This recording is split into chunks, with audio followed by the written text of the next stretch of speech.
Tout le monde a mal aux dents de la même façon. Tout le monde regarde sa mère de la même façon. Tout le monde regarde une femme de la même façon. Tout le monde aime ou n'aime pas les épinards de la même façon.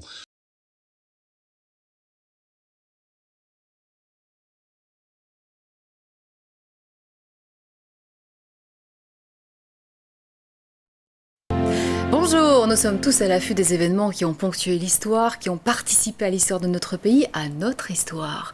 Certains de ces faits sont demeurés très discrets, mais plus pour très longtemps, car est arrivé Alain Jourdan-Leclerc, voilà.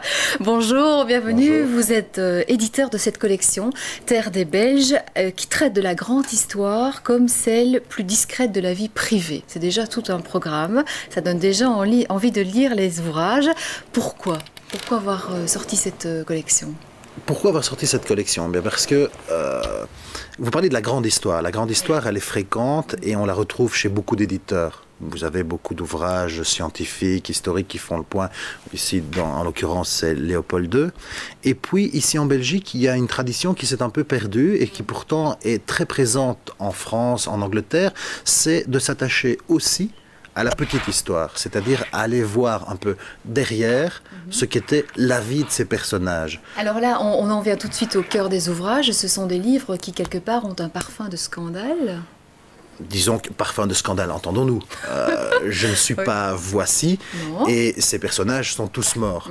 Et c'est une règle que je me suis fixée, que nous sommes fixés chez Jourdan-Leclerc, c'est de ne parler que de personnes décédées, c'est-à-dire des personnes récupérées par l'histoire. Alors justement, comment arrivez-vous à trouver et à mettre en exergue des éléments qui sont certes pittoresques, mais interdits ?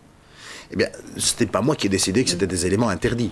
Le fait est que les mémoires de la baronne de Vaughan n'ont jamais été interdites. Elles ont été publiées il y a 60 ou 70 ans.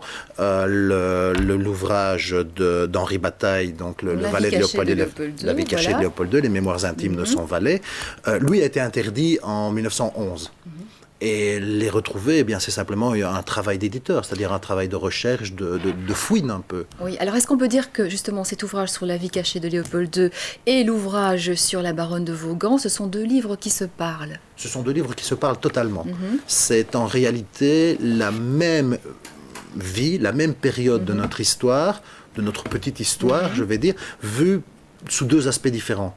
C'est-à-dire que d'un côté, vous avez un personnage central, Léopold II, qui est vu à travers le prisme de sa maîtresse, de sa favorite, de celle qui deviendra son épouse sur son lit de mort. Et de l'autre côté, vous avez les mêmes, plus ou moins anecdotes, vues par son valet, son confident, son homme de main. Voilà, ce sont deux livres aussi qui sont truffés de révélations sur la vie du roi. Sur sa vie intime, sur sa petite vie, oui. D'accord. Alors le roi Léopold II, c'était un grand amateur de femmes et il n'hésitait pas à envoyer son valet bataille à la chasse, aux femmes, carrément. Exactement.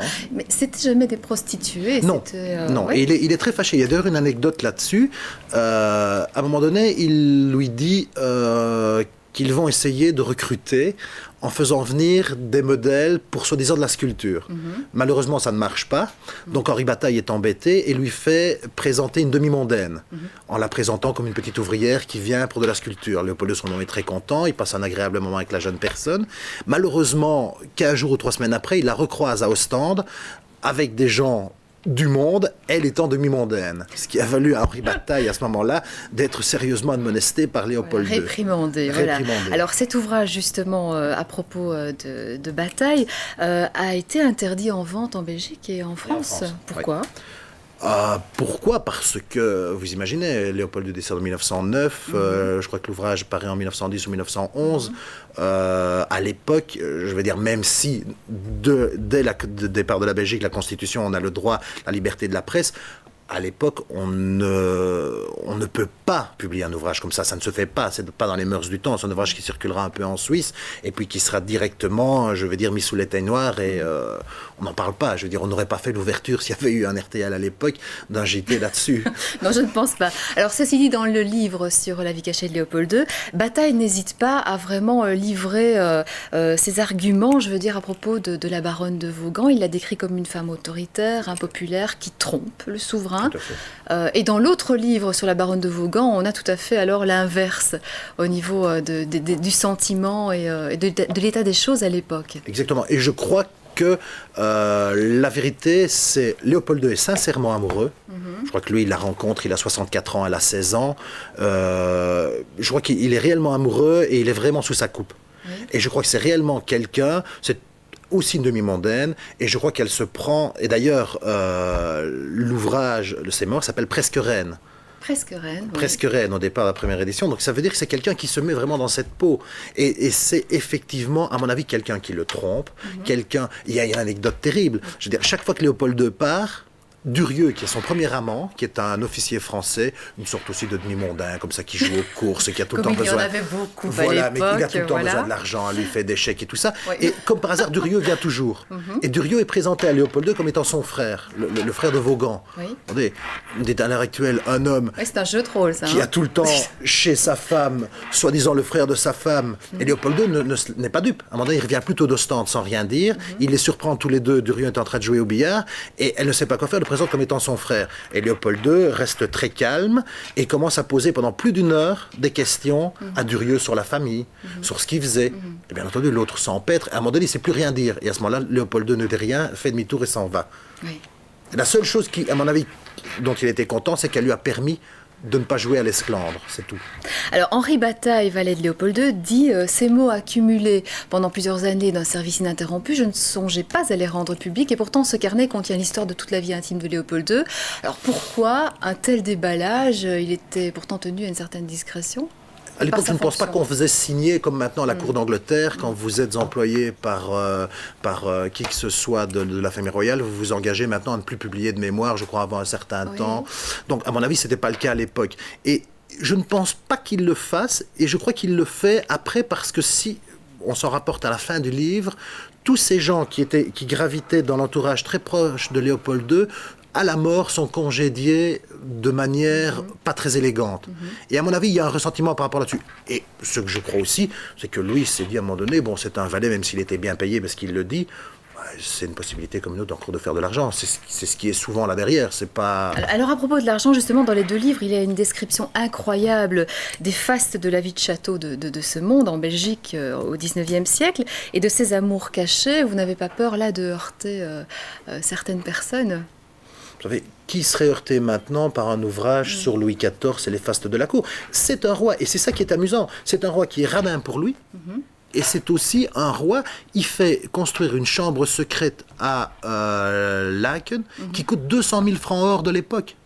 Donc vous imaginez, c'est des millions. Elle est faite par un tapissier à Paris. Vous appuyez sur un élément dans le mur, le lit sort. Le bureau qui est là se sépare en deux et devient une toilette. Oui.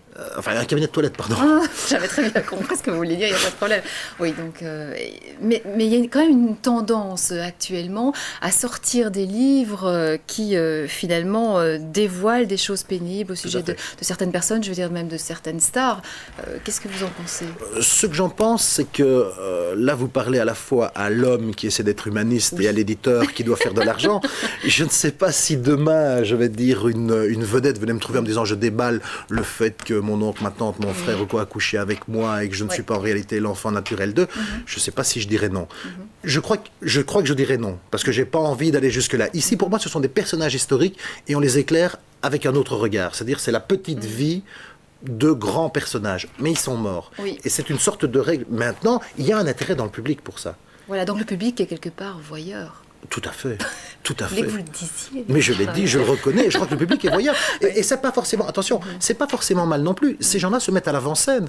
Donc c'est quelque part peut-être un peu le tribut à payer de cette exposition médiatique, hyper médiatique. Et peut-être que ça leur fait du bien, parce qu'on leur demande pas non plus à eux. En tout cas, ce sont des livres très très agréables à lire, j'en témoigne, et des livres accessibles à tous. C'est facile à lire.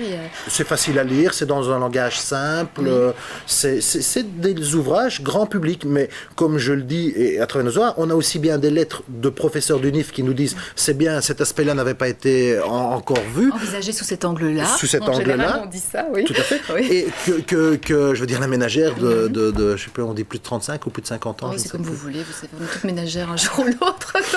Donc c'est vrai qu'on touche un public assez large. Les gens qui sont passionnés d'histoire et qui ont envie de voir un aspect différent de ce qu'ils ont vu, et à la fois les gens qui ont envie d'un peu changer les idées, un peu de romance et un peu de scandale. D'accord. Le futur, quel est votre prochain livre?